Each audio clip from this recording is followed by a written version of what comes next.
Folks, pay no attention to that man behind the curtain.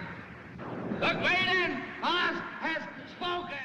All right. How's everybody doing today? This week, we're going to be diving into Imposters. We're going to be going back. I'm calling this the Imposter Rematch because the last time we dealt with this was episode 5 of the very same show. It's been a while. It's been a while. It's been a couple weeks for me and Danny. Yeah, dude. You were. I know you went out of town. How was that? That was good. It could have been better. My speech. No. Basically, like we went to Tahoe, and my head just wasn't in a good place that weekend. Like, I just was stressed out.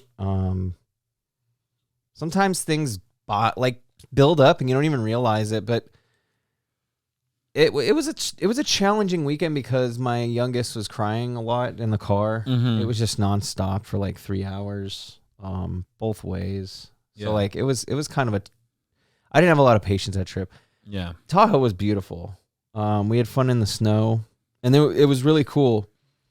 There was part of on the last day we were there, we went down to the lake. Donner or on Tahoe. Yeah. And then we there was snow going down, and then it was just still sand on the beach, and the water was, not icy or anything. Yeah. So you could actually, there were people in the water. Yeah, it must have been freezing though. But I don't know if it was much colder than it normally is, which is kind of crazy to think of. Yeah. You think it would be colder, but Tahoe's always so damn cold. Yeah. It was weird because the kids were digging it and they were in there, and because it was only 70, in the sun it was 75. It was crazy because it was a super warm weekend for everybody. Yeah, last weekend here in Northern California, just in California in general, it was pretty high, dude. It was in the 70s. I know down in LA, SoCal area, they're hitting up the 80s already, which is crazy to think about in February, And then you see, I see the morning news as I get ready for work, and East Coast and just anywhere but other than California is freaking snowing and a very, very bad time. So, it was surprisingly warm, dude. But it's funny, dude, because this was Super Bowl weekend, right? It was, yeah. Yep. I remember. It's funny you bring that up, dude, because I remember that week. You were like, "Hey, dude, can you come up on? Can we record during the week?" So I'm going down on the weekend. I'm like, yeah, for sure. And then once it got to it, I was just slammed with so much shit from work, dude, and so much stuff going on. I know that following day, that Friday, I was gonna go and I was gonna interview for this position at work. So I was all stressed out because of that. I was also stressed out, just finishing stuff from work and I have this thing where I just don't like to disappoint people. I don't like to disappoint, and I try to. It's kind of I'm a yes-er, and it sucks, dude, because I try to think myself as not. But sometimes you put so much pressure on yourself or pressure to finish stuff without really thinking about it. And I remember that Friday, I was just burned out. And then on Saturday, running errands all day, just completely tired. So Sunday was the only day that actually felt like my first day off. It felt like an actual day just to regroup. And yeah, morning was cool. I slept in, went for a walk. Did my, went for a walk, got ready for Super Bowl. I was excited, cooked food for Super Bowl and everything. And then as soon as Super Bowl ended, which was Super Bowl was pretty entertaining, Oh, really? It was a pretty good game. Yeah. Halftime show was pretty cool seeing I heard it was boring. I only watched the end of it, but I heard it was kind of boring for a Super Bowl. The first half kind of sucked. Second half, shit got things got more. And then of course halftime show was pretty good. Commercials were kind of lame. The only cool commercial I'll say was the Soprano one. I didn't see that one. Okay. And then stupid me with the stupid QR code. I did that. Oh, So what was it? I didn't even know. It was like a crypto thing. Mm. It was a thing for crypto. Like I was recording it. Soprano crypto should be called Gabagool. No, no, the Soprano one was actually. Oh, it wasn't Sopranos related. No. It was crypto. Probably. The Soprano one is pretty much the intro to the Sopranos again. And you had what was the daughter's name from the Sopranos? Not Piper. That's freaking Charm. Charm, dude. What's her name? Because I know it from Entourage too. Something. Willow. Was it Willow? Meadow. Meadow. Something Meadow, like that. Soprano. Yeah. It's Meadow. So it's just her driving. It's like the intro, but Willow. That's Leprechaun. That's the. We're just all over the place. We're all over the place. But yeah, it's her driving, and she goes and she meets up with AJ, and I was like, oh, cool, because I just finished watching Sopranos. Actually, I'm still not done. No, but it's like I need to watch it. It's gotten almost to the 30-year mark. No, Since it's not it that far, ended? but 20. Since it ended, Not since it ended. It's probably almost 15 years since it ended. Maybe. I think it ended like 06, 07. Yeah, it was like 07, I think, or something. Yeah, so definitely in the 15 since it's ended, but it first came out What, over 99? 20 years. Yeah, I think because it was before 9/11. Never forget. Yeah, you're right. I think it aired in like the year 2000. Basically. Yeah. Crazy. But yeah, I just remember watching Super Bowl, and once it ended, I was like, all right, I'm gonna start doing work. And I mean, I was doing work while the Super Bowl was going on, but after I was like, all right, I really gotta get into it. And I just remember like freaking out, like just remembering all the shit I had to do, and just like freaking out. I'm like, oh, I got so much shit to do, blah blah blah. And I was like, fuck, dude. Like, I felt overwhelmed. And I remember, like, thinking to myself, like, I have to do it, or else people are going to think I'm not capable of, like, doing shit. Yeah. And it's like, it was that. And then, of course, like, I got several, like, it was back-to-back just, like, hits of, like, opportunities. I mean, being able to reach those opportunities. So it's just back-to-back hits. And I think it's all summed up. Like, it's just all, like, got to me that day. And I'm like, fuck, dude, like, I have so much going. I'm not good enough for this stuff. The same things that we're going to be talking about imposter syndrome. Like, I'm not good enough, or like, what the hell am I even doing? Blah, blah, blah. And I just remember freaking out, dude. I remember freaking out. So when you told me when you reached out to me during the week and like, hey, let's retouch imposter syndrome, I'm like, dude, let's do it. Like, I feel like I went back to it because last time we talked about it was like over a year ago. Oh, way over a year ago. Yeah. It was episode 5, so it was probably in like February of 2021. Yeah. If that. Oh, so a little over a year. Yeah. You know what's crazy too? We touched on it on the Stoop Kid. Yeah. That's also coming out the same day this is coming out. Oh, but nice. It's crazy because Mandy brought it up, and I was just like, oh, what's funny is like we're going to be talking about that again on this one. No, so this is a very, I mean, obviously mental health right now is huge, but this one specifically is a pretty big one with everybody. So I think because everybody always like knew it, but just recently now we're putting a name into it. We're putting a label into it. So it's becoming I think last year I was super unknown to it because you brought it up and I was like, oh, that's interesting. And then like now after a year, I feel like with the awareness and with even just our knowledge of it, it's definitely become a lot more understood, Yeah. So. And then also like so much in our world has changed in the past year, like everything has gone up, dude. Like prices for everything's going up.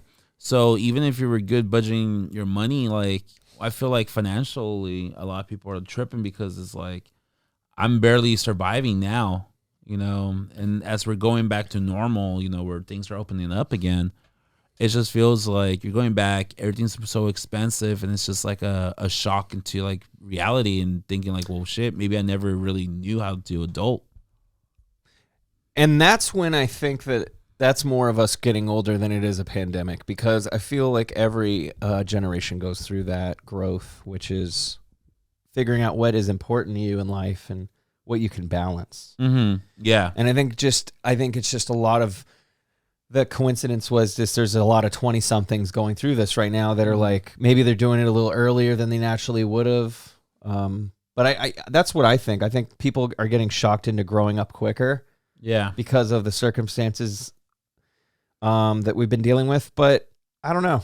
It seems still selective. So we'll see how things turn out in 20 years and how fucked we get. And I think also it's funny you say like people are growing up, and it feels like we're not really growing up, dude. Because like, I mean, one thing we should never do, and one thing I was doing when I was going, seeking professional help and shit, is that you never should compare yourself to anybody else. Yeah.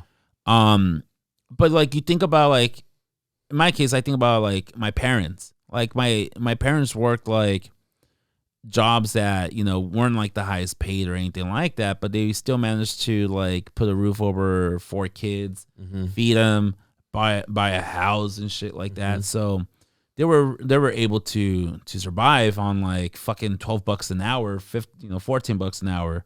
Now I'm like making way more than that, and I'm like I can't even fucking afford an apartment. You know why though?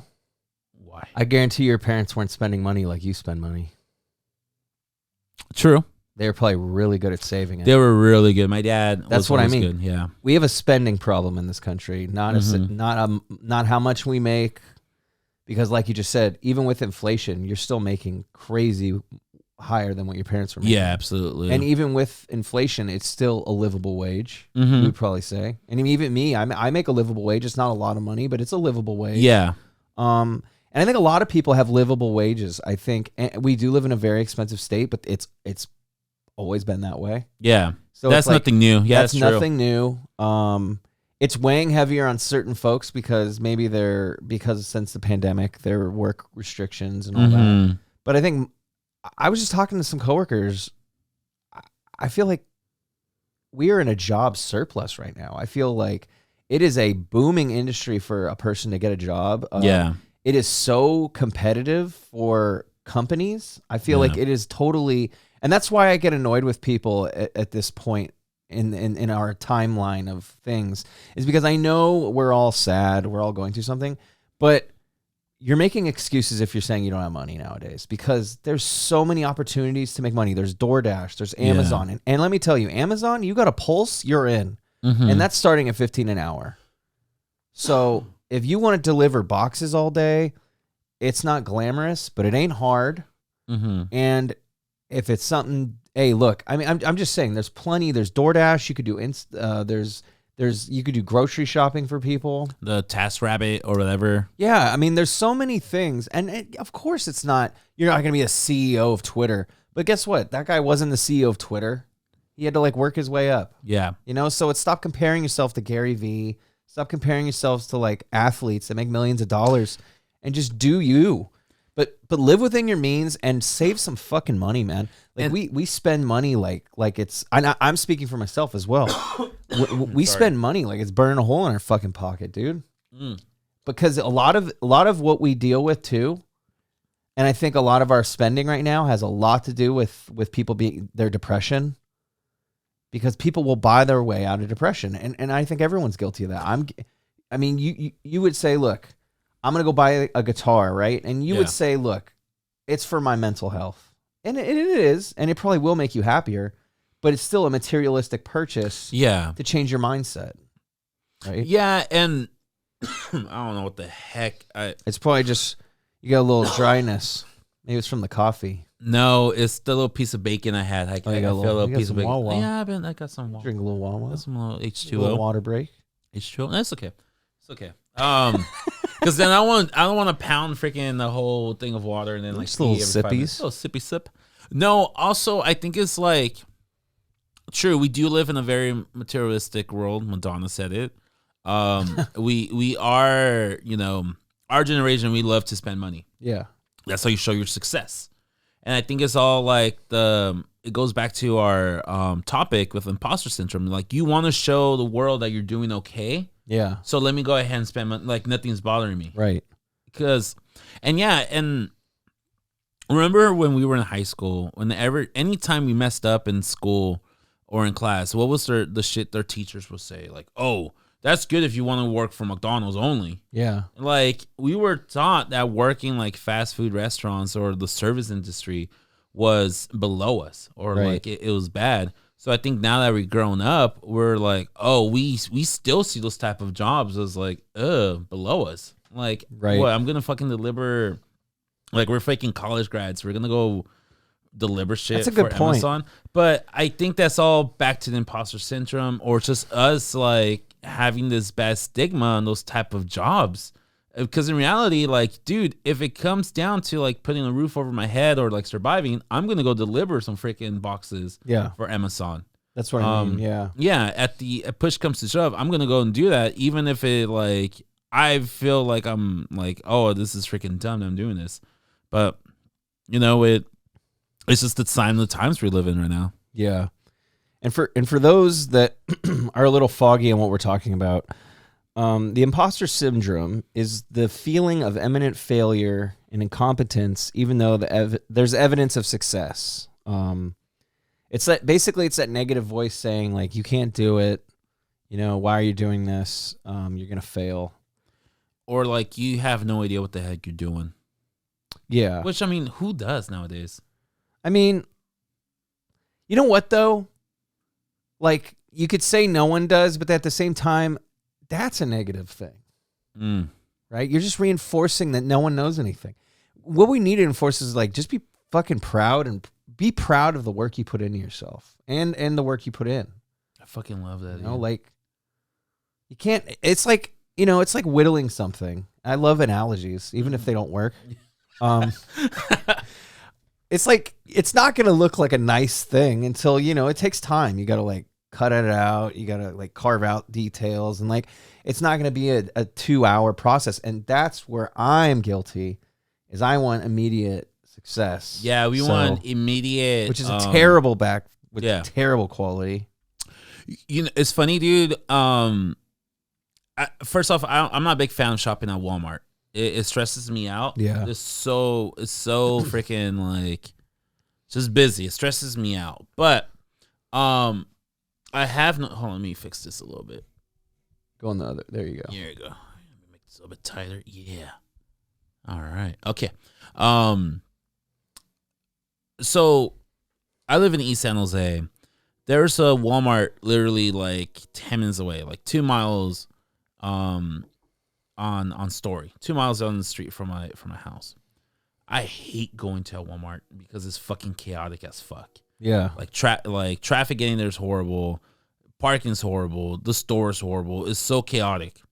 I'd rather drive way out of my way to the one in Milpitas, the one in McCarthy Ranch, where I feel like the parking, traffic, but you know what? The store's more organized. It's a little bit more. And what I've noticed, not to shit on, oh yeah, I'm shit on Walmart, not to shit on people who work on Walmart or anything like that, but I noticed that the one in Milpitas is more organized because the people who work there, I feel like, take more pride, and they're usually like older. In this case, like people from the Philippines, like older Filipinos or Filipinas, Pinoy, you're right.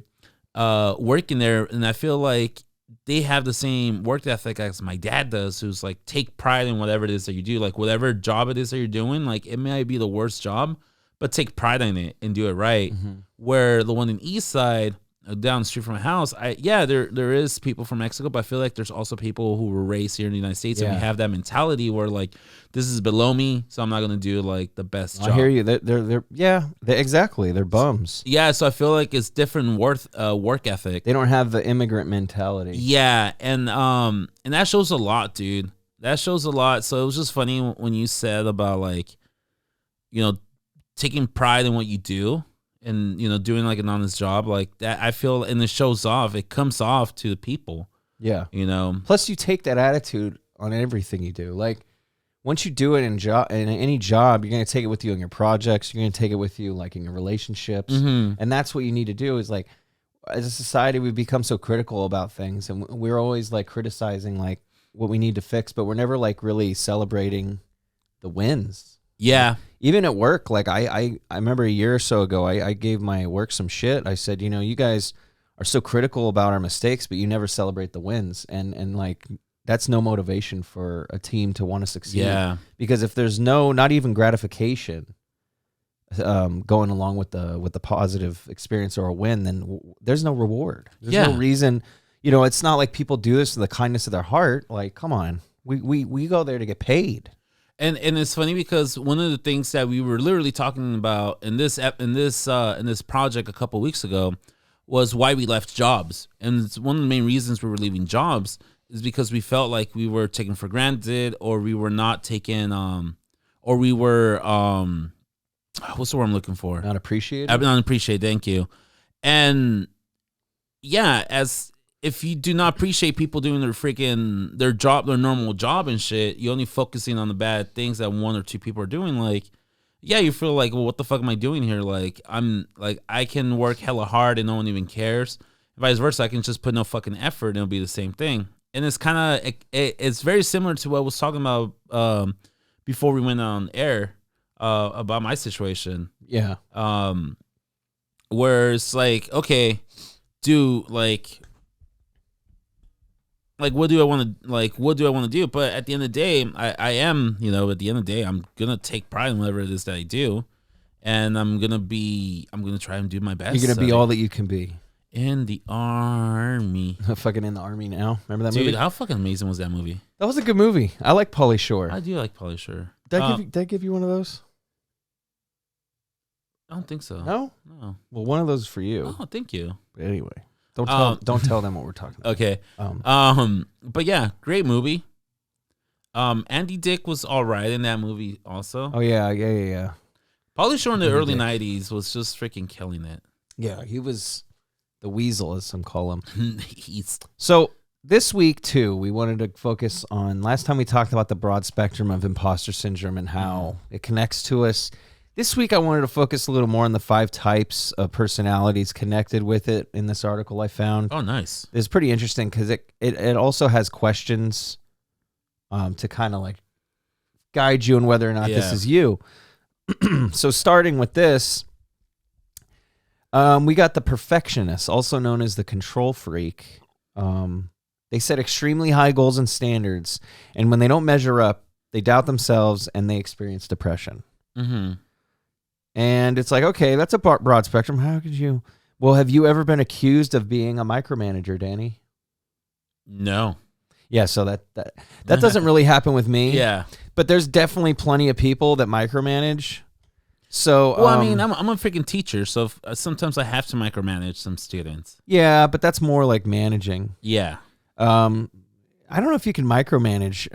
I mean, I'm sure you can micromanage kids, but in a teaching setting, I think you get a little more leeway. Yeah. Do you have great difficulty delegating? Even when you're able to do so, you feel frustrated and disappointed in the results. I don't have a problem with that either. No. But I think this is a control, like you said, a control freak. This is someone who doesn't like to give tasks to other people because they feel like they're the only ones that can do it. Yeah. They want to show everyone they can do it.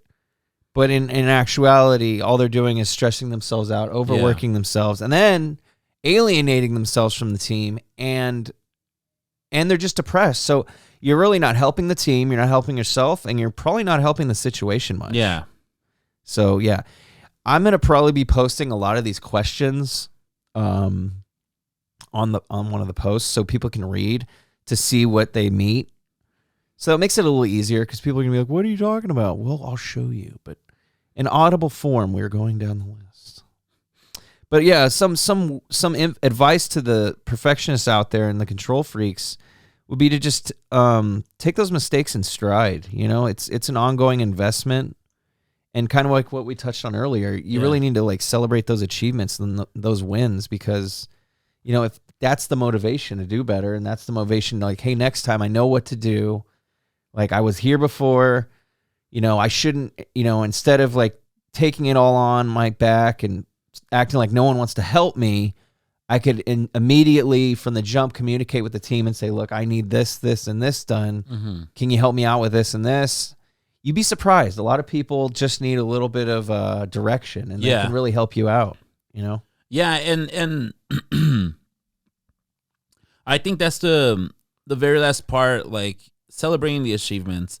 I think we're just so caught up with focusing on negatives in this life that we need to give ourselves some credit. Like, yeah, it's fine to be humble and whatever. And I'm talking to myself on this one because I don't give myself no credit at all.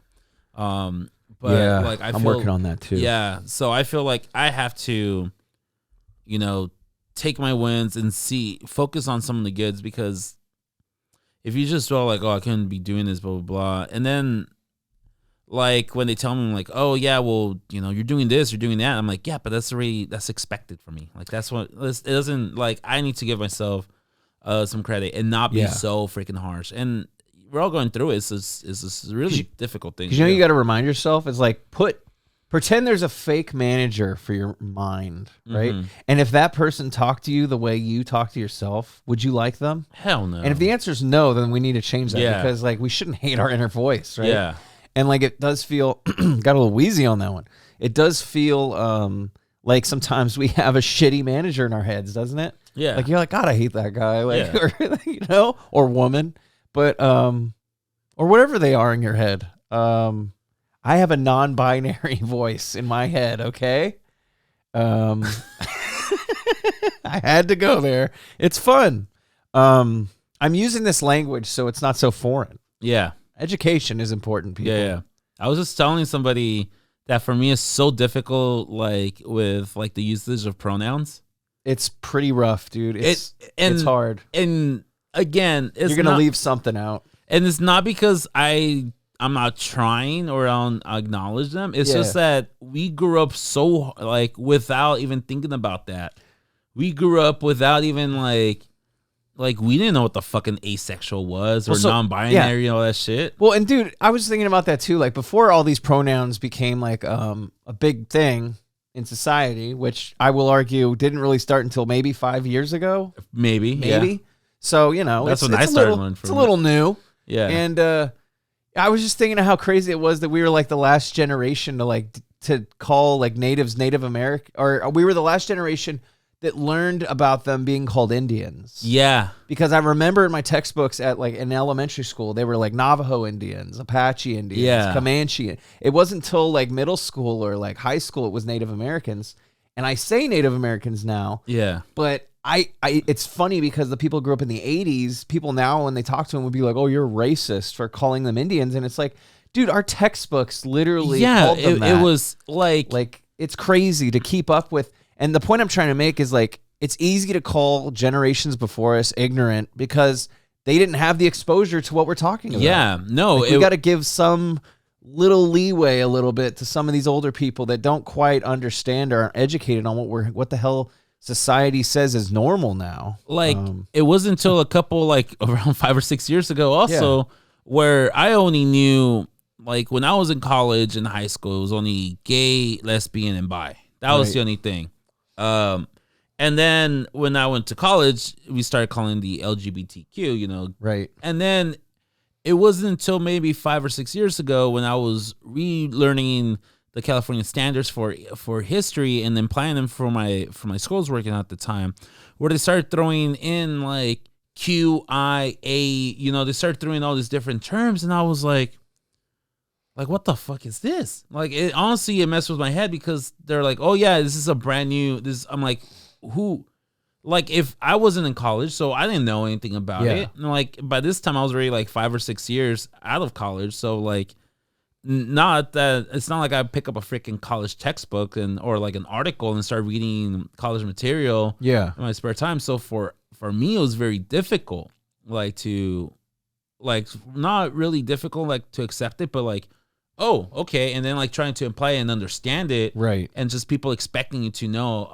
I think our society, we need to give ourselves some time to process also and relearn, like rewire ourselves. And like, some people don't want to, but I feel like it's funny because I think, so the people that don't want to learn and like widen in our minds, it's widening our view. Yeah. But I think in those people's minds, it's changing history. And I think people have like this connection with things they learn, as in like, that's their identifiable self. Mm-hmm. Like, no, in my time, this was, And it's like, yeah, but that was in the past, and you're not even the same person you were then. Yeah. And I feel like that's also something we need to take in stride, is like understanding that we're changing. Yeah. And even though the nostalgia aspect of what we love, Yeah. it's not real anymore. It's like, it's a memory. It's not who we are. And we talked about this, how we like to remember the past with fondness, like if everything was all freaking biscuits and gravy. Well, even the Super Bowl commercials. Yeah. I mean, how much of that is all throwback nostalgia? Oh, absolutely. You know? Like, dude, the Soprano ones we were just talking about. Yep. Which one? The Cable Guy commercial with I mean, Jim they even Carrey? had the Scrubs guys on a commercial. Oh yeah. It's just like you're just tapping into that for that. I mean, halftime show. Like the whole reason we're all talking about the halftime show is because it was songs from 20, 30 years ago. Which, by the way, the only thing I want to mention is, I'm not going to mention Fat 50 Cent, even though I just did. What I want to talk shit about is how boring part. Like, why did they give Mary J. Blige an extra 4 minutes to just sing a random R&B like ballad that, by the way, could have been given to Snoop Dogg, Dre, Kendrick, 50 even. Play fucking Wanksta, dude. Do something. 21 Problems, or is that what it is? No, 21 Questions. 21 Questions. 21 Problems. Yeah, 21 Questions. Bring dead ass Nate Dogg on stage. Like, you could have done so many things over like crying Mary J. on. I just didn't care. Pause.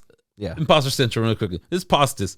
Can we talk about the missed opportunity of that Super Bowl halftime, but not having a hologram of Tupac, and doing California Love? Yeah, imagine if they should have brought out Tupac. Why didn't they play California Love? Well, because of Tupac. Well, that's never stopped them before. That's true. They welcome Mary. When did the Super Bowl halftime show be ever about class?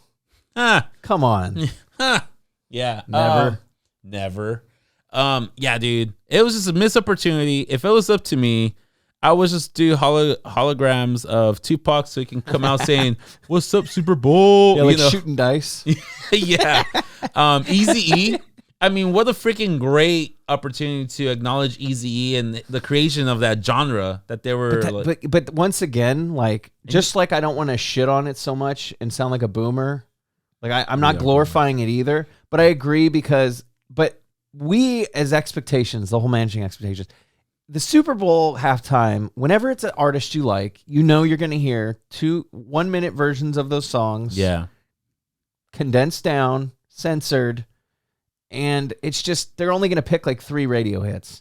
So that's what you got to remind yourself. I was surprised they played Still Dre, to be honest with you. Yeah. I'm like, that's a good one. That's a really good one. And I'm like, and then part of me was hoping Denzel was there, but I didn't see him. He all just comes out. He just comes out. But yeah, it was training day thing. They did Forgot About Dre. They did Still Dre. Yep.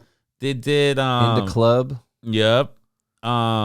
Which one did the Slim Shady do or Eminem do? Yeah, Forgot About Dre, right? No, he did that, and he also did the 8 Mile one. Yeah, he did. What I told Steph was, I'm like, it would have been so cool if he had spaghetti on his shirt. Yes. That would have been such a funny, like, throwback to the song. Imagine if he would have just come out with like how he used to spaghetti. with like the red jumpsuits. Remember how he used to come out with like the red jumpsuit and the bleach hair, or like the jeans with the white shirt? Oh, like in the 99 era. Yes. Yeah. Yes. Yeah, dude. I know, man. And but that's when I'm like, it's so pageantry. That's why I didn't get mad about it. Yeah. Because I really didn't expect it to be anything more than what it was, and I thought it was pretty good. Yeah, a lot of the people didn't like it, don't even like rap. So I'm like, yeah, I get it. And that's always every year. People are annoyed. It's like, I'm annoyed I'm most of the time annoyed, but it's always like, oh, it's Taylor Swift, and even if you like Taylor Swift or Lady Gaga, it's like, oh, it's pop, so all the rockers aren't going to be into it. Yeah, all the hip hoppers aren't going to be into it, and then like when it's rap, all the rockers are like, meh. And then, like, when it's rock, all the rappers are like, man, and it's just like, who gives a shit? At this point, it's like you know, it's bastard ass music, so just eat it up. Like, go take a piss. Yeah, it's half an hour. Go outside, eat. Use the halftime break for what it's supposed to be for, which is like the 7th inning stretch. What which artist am I? Just be happy it wasn't Maroon 5 again. Yeah, that's true. And even though I like Maroon 5, which a lot of people will be like, how can you look at yourself in the mirror every day? I don't. But we don't have mirrors in this yeah, house. I broke them all. Turns out I wasn't the fairest in all the land. So, No. so yeah, let me learn the hard way. Yeah. 7 years bad luck, well deserved. Yeah. So do you want to take the? Speaking of super, I don't Super. know. Super mirrors. So the next one we got is Back to Imposter Syndrome. Back to Imposter Syndrome. Okay, let's go. Whew. The Superwoman/man. Super person. super being. I just kidding. I like Yeah, that. super being. This type of people think that they are phonies amongst their colleagues, so they push themselves to the point of mental and physical exhaustion. This affects their relationships as well as their physique. They are validation addicts. And you know what, dude? I feel like this is when I think of imposter syndrome, this is the part that I feel like is not the perfectionist to an extent, but this is like the one where like I have to constantly validate myself that I belong there or I'm number one or whatever. So I push myself and just pick up more and more work or task in order to prove that I'm capable, that not that I'm capable, but that I'm there for a reason, or I'm there because of, because I earned it, not because like it was just handed to me or something. Do you think you identify with this one a little more than the first one? Absolutely. So why don't I ask you these questions? Sure. I think that might be better. A good format. Oh, I like that. Since this is relatable, then I could be like Barbara Walters. All right. Do you stay late at the office?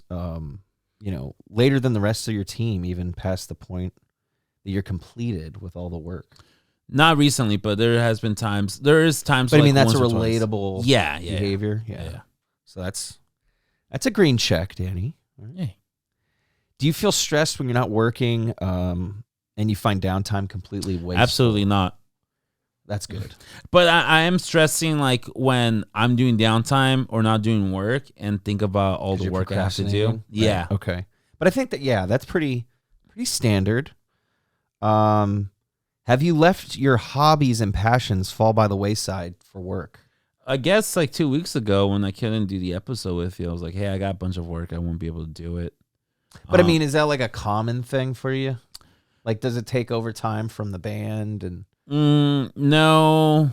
You're pretty good at balancing your time. I try to balance it. But yeah, never really like, oh, I'm not going to do that because I got to do work or anything like that. See, that's good. So I feel like me and you are similar in this. Like, we have I think I have two of these I relate to because there's not one I completely relate to, but there's like aspects of it I relate to. And I feel like that's kind of you with this. Yeah. I'm glad not every question is a yes. Yeah. Because that means that means I think we've gotten better. Like within a calendar year, somehow we've fixed something without seeing it. Mm-hmm. But that's why it's good to revisit these subjects so we can see the progress we've made. Yeah. It could, again, celebrate the achievements. Exactly. Next question. God, I kind of wish I had question music. Dun, dun, dun. Like the fucking I can pull Who Wants to Be a Millionaire freaking question number 5. Dun, dun, dun, dun. Exactly. I like that you're adding the last part in there too. Well, dude, it has to be. This is perfect. Put all. Oh yes. Ooh. All right, Danny. All right. There's a lot on the line right now. You might be able to phone a friend. This shit just made this shit hella epic right now. All right, I like it. I like it too. Okay. Danny, Yes.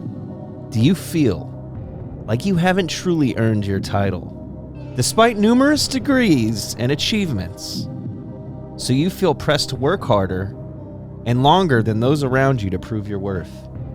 That's a really long question. That's a very long question. I almost forgot what I was asking myself, and I was reading the damn thing. So let me redo that a little bit. Okay. Do you feel like you haven't earned your title, and then you just work harder and longer to prove your worth, even though you probably have earned your title? I'm just letting the song play right now. It's kind of fun. It's kind of fun. To just sit in it.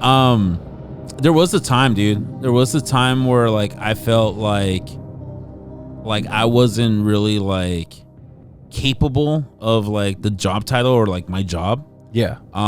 but over time, I definitely did get a little bit better. I know beginning of the school year when I was trying, because right now I'm pretty much doing a brand new I'm doing a brand new curriculum, brand new class with the subject I'm teaching. So I'm writing everything. So I feel like at the beginning of the school year, I was kind of hard on myself and felt like, man, I don't want to make him think that they picked the wrong person for this job. Right. So it took me a while to like really like. Now I'm just like, dude, who else are gonna get? Like, there's nobody. It's funny because it went from like super nervous and super like, oh, I don't think I'm good, to like super arrogant. Now I'm just like, who else is gonna be able to do this job better than me? Like But that's not. You know what? That's what you got to tell your voice is that's not arrogance. That's confidence. Damn. Because that's the pep talk you have to give yourself. Think about like athletes. They say this isn't a game. This is a matter of life or death. But you know why?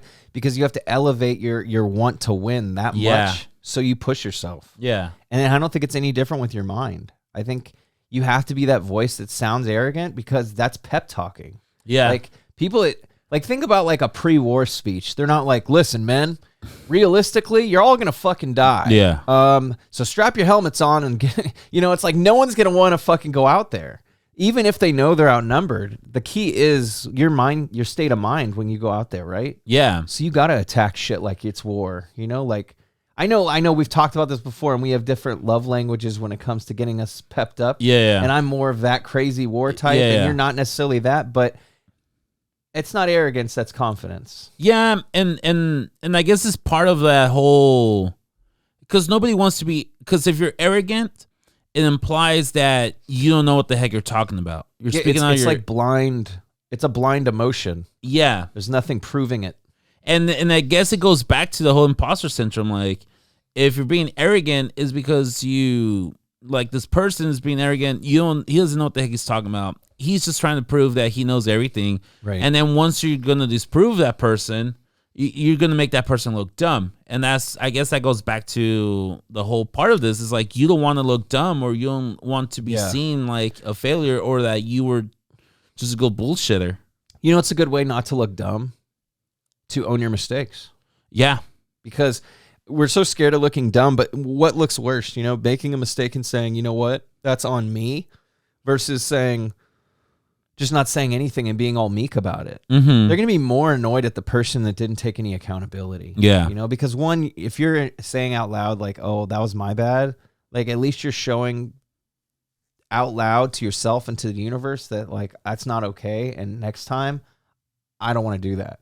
Yeah. Versus the person who's just like, oh, I screwed up again. I'll Eeyore. It's like you're gonna keep screwing up because you're labeling yourself as that mistake. Yeah. So that's what you're gonna be. Because now your voice is saying, this is who you are, this is all you'll ever be. Keep doing it. And then you keep doing it. So it's like the other thing I'm thinking too is like instead of thinking that voice is arrogant, you should just be like, that's just the voice, because no one else hears that voice. No one else hears what your voice tells you. So in a way, it's like, let that voice be a little arrogant, because that's not who you are. That's just part of like who you are. So there's going to be pieces of us that aren't perfect, but they kind of make up for the main brain of what we are. Like, there's sides of us that are more emotional. There's sides of us that are a little more like aggressive, like for situations like we need to be in. Yeah. But that doesn't mean you're an aggressive person, right? So I think it's just important to have those skills ready at hand, and that arrogance could always be, and I think that's the toxicity of your voice is like it's telling you that that's arrogance to not listen to it. Mm-hmm. But really what it is it's positivity, and it's something that you're not used to wanting to embrace. Yeah. I can see that. But I know what you mean, because no one wants to be that overly confident, oh, I've got this. Yeah. But at the same time, if you can back that up, then everyone wants that. Everyone wants the confident person that can lead, can get people in, help them out. Because at the end of the day, I mean, that's our goal, right? In life is to be someone reliable and someone that people want to confide in, Let me ask you this, and I guess it goes back to the professionist aspect of this. Do you ever feel like you ever want to you don't like to talk about a certain skill you have or something that you enjoy doing unless you're 100% good at it or something like that. Does that make sense? Yeah, I think that's how I used to feel in high school with guitar. Like, I really loved guitar, but because I think, and it had nothing to do with being surrounded by people that were better than me, which was true and what you want to do. Yeah. It really was that I was like nervous, like, and to this day, I'm still not super confident about saying like, oh, I'm a guitarist, because immediately it's, well, play me something. But that's how people are with everything. Like, if people tell, like, I hear comedians all the time say, oh, oh, what do you do? And like, oh, I'm a comedian. Oh, tell me a joke. And it's like, there's nothing worse than just being like, here on the spot, show me you can validate what you just said. Yeah. It's like, do people do that with anything else in life? Yeah. It's always arts. It's like, oh, you can paint. Oh, let me draw me something. It's like, but if it's like, oh, I'm an accountant, they're not like, oh, do my taxes. Yeah. It's never like, you know what I mean? It's like, it's always art forms that we're so critical about and we're so judgy, which is funny because it's one of the most subjective things out there that you normally shouldn't be able to judge. Yeah. But yeah. No. I don't know if that answered your question. No, 100%, dude. 100%, because like, I don't go, I mean, now I go, I'm like, oh yeah, I play in the band. Because I have, oh yeah, here's something I can back up with. Oh, play me something. Oh no, just look up my band on Spotify. Hell yeah. You that's know, tight though. Like that's my validation. What's more professional? That's true. I mean, you're like, no, I don't need to. That's why I recorded it. Yeah. You can listen to it whenever you want. Yeah, here, listen to it. Give us a like, follow. What am I, a court jester? Yeah. What, am I here to entertain you? Fuck off, dude. Yeah. Keep walking. Hey, look at me. By the way, before I say fuck off, check out our EP. Yeah, California Crush, please. Plug the EP. We got a new demo coming out next year. I don't even know, dude. We haven't like jam or. It's okay. Just talking about your band right now is manifesting something. Hey, it's gonna happen. Yeah. Watch. Let me see. Someone will call you in the next week or two, and something will happen. That's how this works. One can only hope. Yep, we definitely are still on Spotify, so give us a listen, California Crush. Well, you guys aren't sending any misinformation out there, so you should be safe. Yeah. Yeah. We're good. No, but yeah, dude, I know exactly what you mean. Like, people are quick to ask for the receipts. Yeah. Like, oh, okay, we'll do this, do that. And it's like, how about you? Why don't you show me how to spackle a wall? Yeah. No, and it's very like, you don't, and it goes back to being the arrogant, like, oh yeah, here, let me play you something. You pick up the fucking guitar and you try to play something, and it's like, but you know what though? You hit the Why do we view that as arrogant? Is it because we're jealous? Is it because at one time that happened and we got shot out? Yeah, I think and that's our toxicness.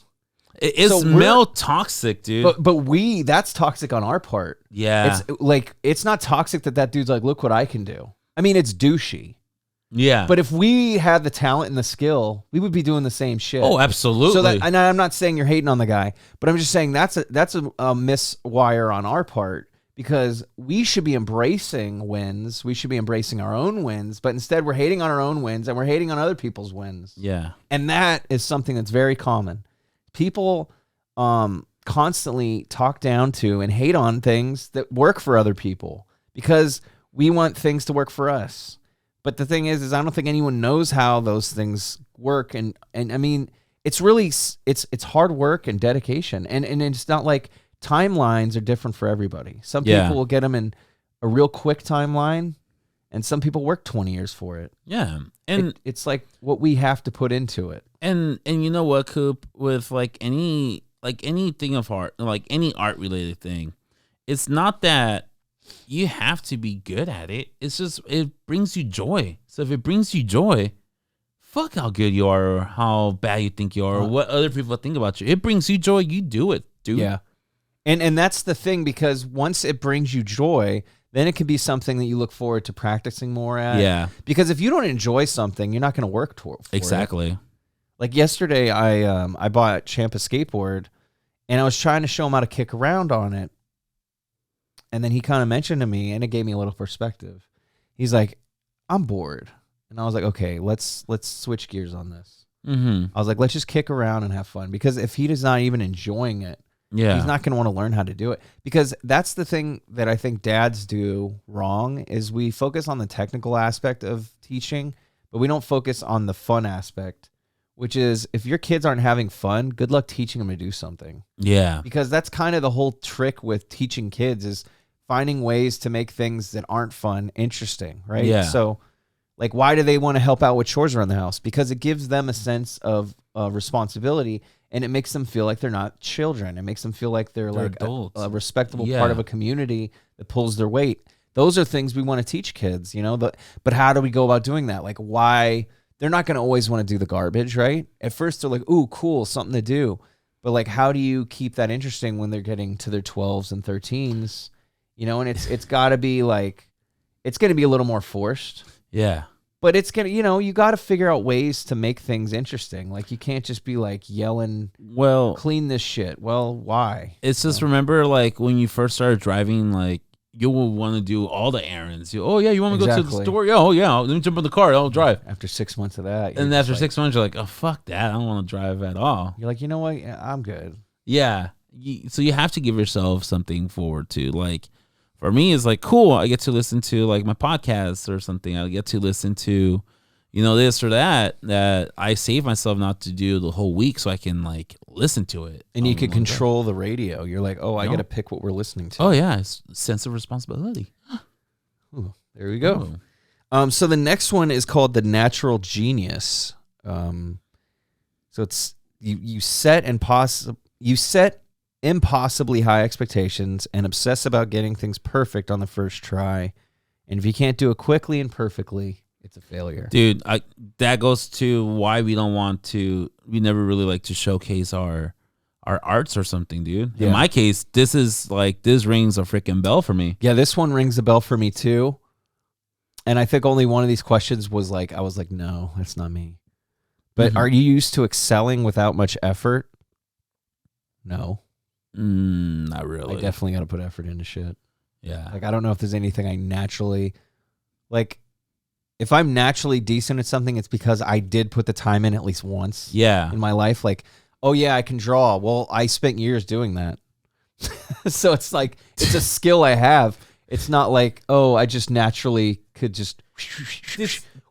Hey, did you see a video I posted up in my Instagram story not so long ago? I think it was like on Wednesday or Thursday, where I was fingerboarding. I was on. Oh yeah, with tech decks. Yeah. At first, I was wondering where this was going. I heard finger, and I'm like, hold on, hold on here. Yeah, and granted, the one I posted up was like after like. Is that you doing the trick? Yeah, that was me. That was clean, dude. Yeah, thank you. That was like that was after like almost a minute worth of like trying to do. Was that at like a 360 board slide or something? It was like a 360 frontside board slide to like a fakie or something. I got some of that. I got some of that. I got some. Yeah. I felt good. I felt good. Yeah. High five. Fuck yeah. And granted, like my students, like I did in front of my students, of course, made me feel cool. They're like, "Oh, Mr. B." It was a clean trick. Like I got it down. Like I'm telling you, within a minute of like, because I was recording it. Yeah. My student was recording it, and then I finally landed the trick clean, and it's like, oh, and yeah, of course, like, like, oh yeah, because I'm freaking dope. Yeah, kid, I've been using those freaking tech decks since like back in my day. They were made out of fiberglass. When I was 14. Fucking don't even bring up pogs around me. Oh, you don't even want to see my pogs, kid. So yeah, like now I show it off because like many freaking years of like practice and shit. So it's like that genius, like I landed the first couple of tries. Yeah, and obviously I enjoyed it so much that I freaking decided to show the world because like look at me. But like I'm not gonna show like the miss. This specific issue with imposter syndrome, this identifiable role, is really shitty because it's relatable for me too. And what sucks is you'll see people that are good at something, and instead of telling yourself, I need to work at this, that's super clean. It's fucking clean. But instead of telling yourself, hey, that's cool, I need to work like they work hard to get to that point, we just go, oh, that's cool. If I can't do it, fuck. Yeah. And it's funny because I hung out with people that were good at things. Like in middle school, I hung out with people that were good at skating. And it's like, I never really practiced. Like I would push around with them and hang out, But the reason I didn't get better was because I didn't put the work in that they did. Yeah. You know, and I wanted to just be better. And it's like, but you got to practice, man. And Yeah, it's not like you're magically just going to learn. you're just going to wake up and be Chad Muska. That'd be dope. Maybe. Do you want to be Chad Muska, though? Nah, I'd rather be like a Bob Burnquist or like... Bob Burnquist is pretty cool. Or Jimmy Thomas. I think I'd want to be black. Really? Yeah, maybe I'd be a Kareem Campbell. Yeah, I knew you were going to say that guy. He's like the only black guy in Tony Hawk. Tony Hawk Pro Skater, yeah. The token black dude in Tony Hawk. Dude, you know, Compton asked Terry, he's in jail right now. Do you remember who that guy is? Yeah, I remember him. Yeah. Anyway. That was random. Apparently Okay. murder. You know. Oh, shit. Okay.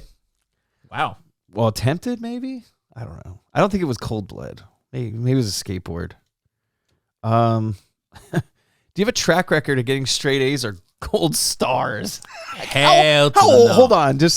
I'm going to cut off this question. Gold stars? Like, Yeah, remember- what age group is this question for? Remember, like, that's kindergarten for me. dude, And that was like in I the 80s. remember, man. Let me tell you. I Back in remember. those shape days. I remember the freaking, like, poster on the wall with everybody's name and little star. Yeah, for yeah. everything. Yeah. But that's what I mean. Like, who fucking really was like, I could have done better. You know what, though? I'm not going to lie. I'm going to be real with you. Elementary school, I was all about the fucking stars and having the most stars and like fucking being the student of the month and all this shit. I was all about that shit. Once I got into middle school and I realized I wasn't good, I was like, yeah, fuck this. Yeah, I don't know, dude. I don't think I ever really it never had a draw for me to be like student of the month until like maybe elementary school. And then I just was like, nah. And then middle school, I definitely didn't care. Yeah. It was more social. Were you told frequently as a child that you were the smart one in your family or peer group? Yeah. Sucks. You know, that just sounds like a cop-out to overwork somebody. You know how like workplaces do that where they're like, oh, you're the best. You're the best. Yeah. And it's like just so you could work overtime Yeah. and they know you don't complain. That's the way I look at that. That's what it sometimes. is, I'm like, yeah. you're just building me up to use me. Yeah, yeah. You know, like, are you really... Do you really think that? You really think that, or you just need something? Like how and I don't think that's sincere toxic. you are. Yeah. And exactly, I don't think that's toxic to think that way. I think it's more like, what are your intentions? Yeah. You know? That's fair. I think it's a fair question. Do you dislike the idea of having a mentor because you think you can handle things on your own? I don't like the idea. I have a mentor at work and I have a manager. Right. But I don't. But I will rather aren't always mentors, though. Well, in this case, it's a mentor, and I'd rather not have one because I feel like I don't want to be judged. I don't want people to look at me while let me just do my thing, have confidence I'm going to finish it. I don't need somebody like over me, and that always like stress me out. I'm not even gonna front. You don't like having someone game you up though. In other terms, I believe the kids say gas. Oh, I don't know. Gas Is that what up. they say? I'm not trying to be. I don't. I was just fucking trying know. to talk to you, Danny. If don't I even start know. doing all the new stuff, I'm gonna confuse myself. I confuse myself See? sometimes. Also, Took you right out of it. yeah. No, but you know what I mean. Like, I don't know if I like having a mentor. I mean, I like the idea of it, but I don't like I don't know, because then it goes back to being a critic. Because even like if a person's telling me like, oh yeah, you did, this is all the good things that you're doing good, it's kind of like, well, how real are you being right now with that information? well, I think that's up to you knowing how. I mean, you're a good enough judge of your own character to know whether you worked hard enough for something. Mm-hmm. And I think sometimes people can point out maybe some things you don't know, but on a general aspect, you know whether or not you're doing a good job. Yeah. So I think that's I think I don't know if it's, but the reason I think a mentor is good, I like learning, and I have this like preparedness in my mind. Like I always want to be prepared for a situation. Yeah. So for me, I like the idea of a mentor because it's coaching me into doing what I need to do. Mm-hmm. And no one likes to be micromanaged, of course, but there has to be a training in some aspect of what you're doing, whether it's for work or anything you like to do. Mm-hmm. You know, that just kind of prepares you for your own. Like, I look at it as like debriefing a spy, right? Everyone's like, oh yeah, James Bond does all the work. Yeah, but if Q doesn't show him how to use the gadgets and tell him like, hey, I developed this for you, you know, he wouldn't be James Bond. So even James Bond has to take some humility in learning what someone else did for him to help him use his skill sets. So I feel like you gotta it's important to allow people to make you better. And you need to always understand that you need to find a good intention in the person. We're so caught up with what's the catch? Where we're we need to remember not everything's a fucking catch. Sometimes okay, you have to find a good intention in the person. Yeah, and I think that's really relying once again on education. It's you got to know what you want. If you know what you want, then you know what you need to do, and people should be helping you. It shouldn't just be you're blind going into something. If you want to do something, you kind of have it. For instance, if you just want to start skydiving, you're not just going to go you're not just going to go skydive. Yeah. You're probably going to go online. You're maybe going to ask some people. You can do a little noodling. You do a little research. And that's kind of your way of getting your feet in the water. You know? How many people just cold turkey do shit all the time? I don't think that's common. That's not a good idea. And that's kind of a crazy, your heart must be just gonna have a heart attack when you're 40, dude. Nah, that's not good. Stay away from fast food.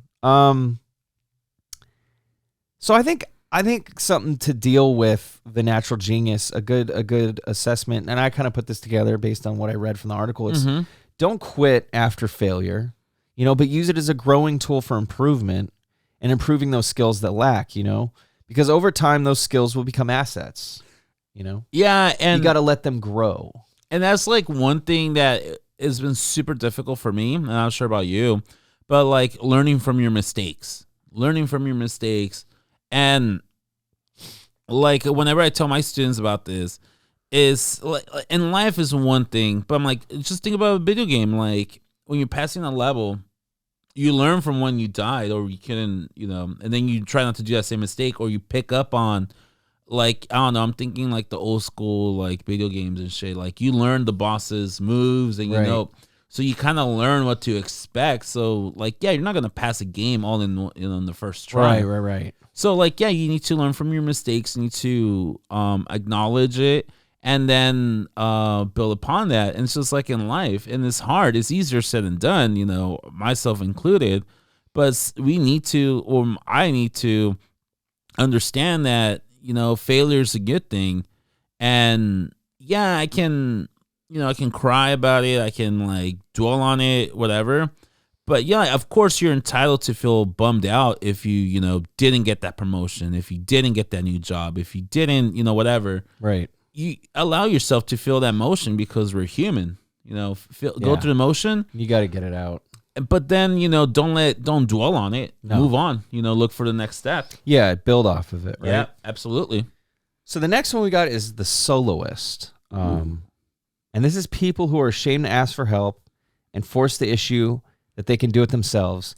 Before we get into the question part, the main thing I thought of when I read the soloist Who is David Cross, the guy with the glasses in Scary Movie 2, when he's all, I can do it myself. Yeah. And he tries to climb up the stairs. Yeah. And then it's funny because they do that same joke when it's a blowjob reference. Yeah. One of the best scenes in that movie. Yeah. I can do it myself. Great movie. Yeah, great movie. Why don't you give me a standing ovation? Oh, yeah. How about a round of applause? So, the question's it's back, Danny. How do you feel? I feel like they always ask him that on the show. Feeling great, Regis. Well, we're going to see how great you feel after these questions. Do you firmly feel that you need to accomplish things on your own? I don't firmly feel it, but I feel like I have to do it myself. If I want to learn, I have to do it myself. Yes. Okay. Yes. That's a yes. Next question. I don't need anyone's help. Does that sound like you, Danny? Up until recently, yeah, yeah, you can help me. You would understand. Let me just do it. You can, and I said that so many times, oh yeah, I would. Oh no, you can't help me. No, there's no way. And honestly, like, I catch myself last week, like, going to my peers, like, hey, let me pick your brain. This is what I'm doing. Can you help me? Like, what do you think my, like, a question should be I should ask the students? And, like, yeah, dude, like, once you ask, I definitely ask somebody, like, hey, what do you think this question should be? And they're like, oh, yeah, try this one. And I'm like, dude, that's freaking genius. Yeah. So I feel like, yes, I was like that, but now I'm getting a little bit better. That's good, dude. That's good because you're noticing things are improving. Mm-hmm. But let's see if these questions improve. Ooh. Oh, it got more intense now. All right, Danny. I can see the beads of sweat are gone. I think your confidence is going up a little bit. A little bit. We're on the last question of this. Shit! This one. It's the $1 million question. This is all or nothing. You could be retiring, or you could be signing up for another 10 years. Fuck. All right. But I get to retire in 10 years. That's what you're telling me, regardless. No. You are a property of the state. Damn it. True story. Yeah. Do you frame requests in terms of the requirements of the project rather than your needs as a person? Elaborate. That music was great. Elaborate more, please, on that question. All right, because I'm getting into it too. So basically it's saying, do you frame your requests for the benefit of the project rather than for your personal needs? Oh, yeah. Yeah, I do. Like, I won't put myself first. I won't, like, think about, like, how much I can handle mentally or something. It's just like, no, this was expected. And it goes back to when I was talking about, like, Super Bowl. Yeah. On Sunday, like, I was like, do you have to do this? You know, it's a 24, 48 hour turnaround. And you know, the person I was telling, they're like, well, dude, like, take a step back. Realistically, like, how realistic is that? Yeah. And I'm like, well, it was put in, like, no, but realistically, I'm like, yeah, you're right. Like, and so sometimes, like, yeah, I feel like, oh, if I was told to do it, like, I have to do it. I don't want to let that person down. Right. Like, no, you don't have to do the whole thing. You just got to make sure what's being asked from you and how much you're capable of doing that. Right, because then it's a fair, it's you being a good team player to then say, look, I can't do this, and then they can find someone who can. Yeah. Like, this is how much I did in this turnaround time. Like, you also need to understand. Yeah. Exactly. Yeah. And that's kind of what I took, is like, there's never any shame in asking for help. Mm-hmm. So get that help, and that'll improve you and the team, and most likely the tasks you're dealing with. Sorry, I No, that's perfect, because we're going to take a little quick hot Cheeto piss break. Ow. I recommend washing your hands before going to the bathroom, just because that is hot. Flaming hot. I do love hot Cheetos. All right. So go get your coffees. Go Tinky Winky. We'll be right back, everybody. We'll probably drop a commercial right here. Yeah. All right. Welcome back, everyone. We're serious and now. We're trying to be. This one's called The Expert. Uh-oh. I just gotta say, if we're playing fucking Uno to this song in the background, so much stress. Someone's losing a finger. Oh, someone's getting whacked. Do you still say that? Yeah. Okay. Just not a good whack, right? Anyways. The Expert. These people measure their expertise in what and how much. They fear they will never know enough and will be viewed as phonies. Okay. Oof, that is a heavy term. Oh, yeah. I can tell you right now I wouldn't say I'm an expert, but that is a relatable feeling. I feel personally attacked right now. I do. I feel. Do you want to ask me these questions, or should I ask you these questions? No, I should ask you. You want me to ask you? All right, we'll switch off. All right, let me ask you the first one. All right. Ryan Cooper. Oh, how are you feeling? Scared and a little horny.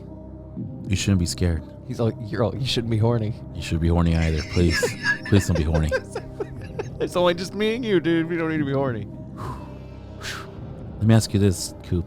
Yeah. Do you shy away from applying to job postings unless you meet every single educational requirement? Kinda.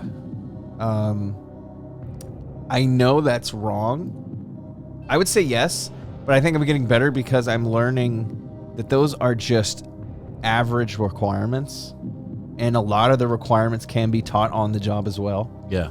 They just put that to weed out lazy people and people kind of like us that are just like, I'm not confident enough to do this. They want people that know they can do it and that are confident and that can go in there even though they know they're willing to train them to do the job how they want to do it anyway. So that's kind of what I've learned is that's a way to weed out lazy people.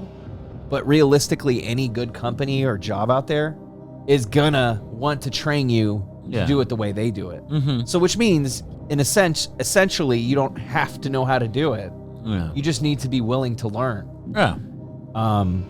But to answer the question with such a long-winded response, yes. Yes. I No. do. I'm guilty of that. Same. And it's kind of, it goes back to the perfectionist, I will. Yeah, I have this really bad habit where if I'm 100% sure, if I'm not 100% sure I'm going to get it right or apply for anything, I just won't do it. If that makes sense. Because I'd rather not try. I rather, Well, I think I don't want to try and fail. But I think you're also telling yourself that it's not a perfect fit either. Because in your mind, it needs to all line up. Yeah. And we all know that that's never going to happen. Yeah. So Fuck, I think dude. that's the problem is Yeah. like it's all or nothing sometimes in our heads, right? Yeah, it really And is. It's really not, life is really not like that. No. You know, it's like there's normally some wiggle room. You know, I don't know why we do that, but I think It really you know what is. it is? I think we want to fall into the perfect piece. Like we're looking like we're treating ourselves, we're that final jigsaw piece. Yeah. And we just want to fit right in there perfectly. And it's like, yeah, dude, but I don't know if that's ever going to be our thing. Mm-hmm. Maybe we're meant to be those people that break their backs and sweat more. Yeah. And there's nothing wrong with that. No. Yeah. But damn, Sucks, man. you're just like, come on, You help me out a little bit. What I've learned is you cannot let fear dictate your life. Yeah. Don't be afraid to apply that job. Don't be afraid to do whatever out of fear. Like, do it because, you know, make sure you're doing it for the right reasons and make sure you're doing it because you honestly care. Definitely. But yeah, dude, like, don't let fear dictate your life. No. Not at all. Because fear is a survival tactic. It's not for everything. It's just, but we fear failure too much. Yeah. We need to embrace it somehow. It's okay to fail. Use it as practice. It feels like it's practice. It's not fail. It's learning. Learning is imperfect. Learning's supposed to be imperfect. Yep. So, yeah, we need to give ourselves a little more leeway. All right, Danny. You gonna ask me a question now? Ooh. All right, Danny.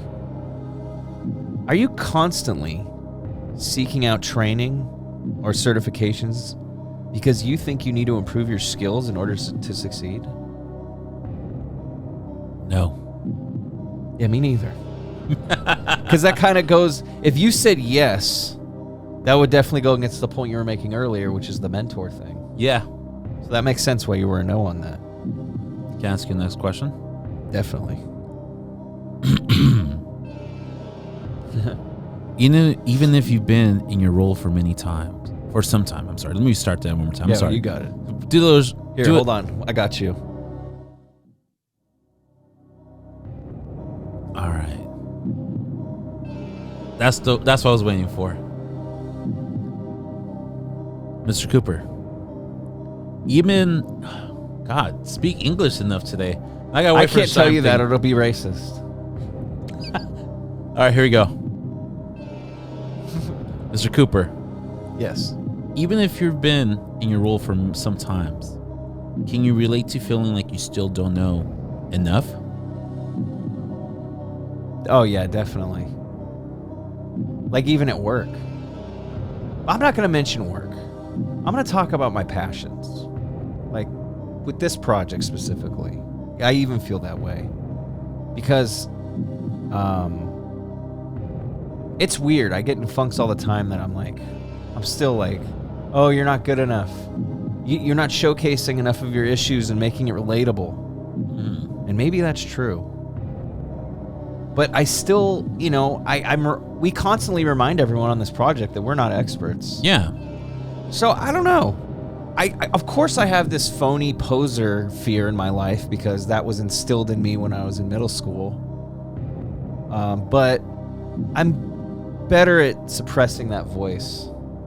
But of course I still feel that. I don't think I'm ever going to not feel that way. Yeah. I just feel like we're better at telling that voice to go fuck itself. Yeah. Like I always tell people, That's the next question's so stupid. like I always tell people, like, having depression, anxiety, stress, it never goes away. You just learn how to control it.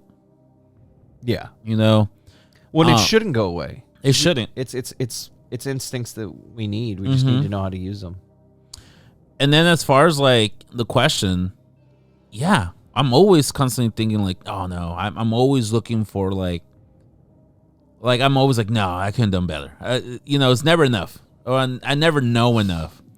And it goes back, I guess, like I don't give myself enough credit. And then of course it comes down to like the imposter syndrome thing again, where like, well, what the hell am I doing then? If what the hell am I doing here then if I just don't get it, or if I'm not good enough for it? Oh yeah, exactly.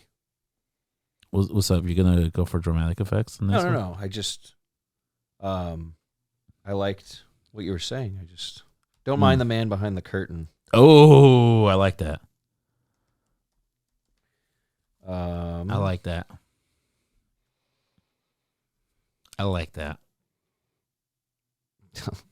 This looks good. God only knows what this is going to be like. But I'm just queuing things up for in a second.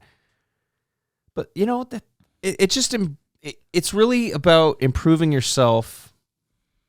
The expert role is really about improving yourself. Mm-hmm. As always, it's always an important thing. But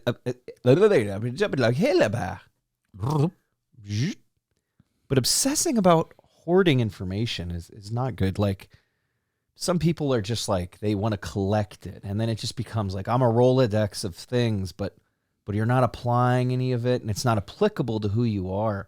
So it's almost like this active paranoia of needing things that you don't necessarily need, right? It's kind of goes with the Marie Kondo thing about like I feel like it's good to know things, but you also need to consolidate your woes and all that too. Like there's a lot of shit that you need to cut out of your head, not just your material items, but like do those thoughts contribute to who you are, and do those thoughts make you happy? And if the answer is no, then maybe start throwing those thoughts into a box, Yeah. Say, shut up, thoughts. That's an interesting take of it, dude.